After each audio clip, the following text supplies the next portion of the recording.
民众出国拢会买一寡伴手哦，实属是提醒民众买的物件是袂当伫咱国内买，数量嘛有限制哦，总重是袂当超过6公斤，违法上济会当罚到200万。也毋过一寡化妆品哦，7月开始就无受到限制。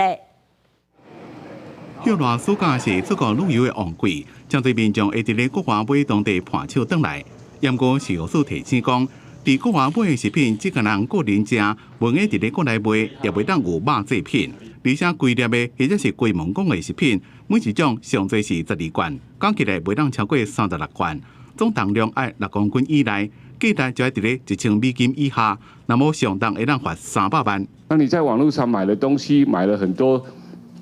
然后自己觉得这好像吃不完，或者是用不掉，那我在网络上再贩售可不可以？不可以啊，违反我们的规定会处这个3万到300万。另外，伫药品的部分，民众若早国外药品入境，毋是处方药的，每一种上最12罐，讲起来袂当超过36罐，上最是2个月用量。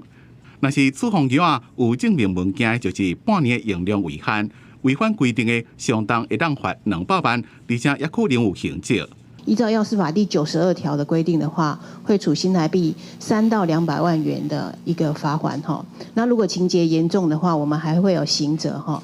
可能会处到7年以下有期徒刑哈，然后也会并科罚金。另外，民众若是伫咧国外买防白剂、染发剂、止汗剂这款化妆品，自7月开始无搁再限量，也无依然需要符合海关的入境旅客早行李保险报税办法的相关规定。而且根据食药署的统计，在过去4年来，民众查国外食品违规的案件总共查到890件，其中裁处678件，总共裁罚1890万。其中单一案件裁罚上悬的金额是20万。记者综合报道。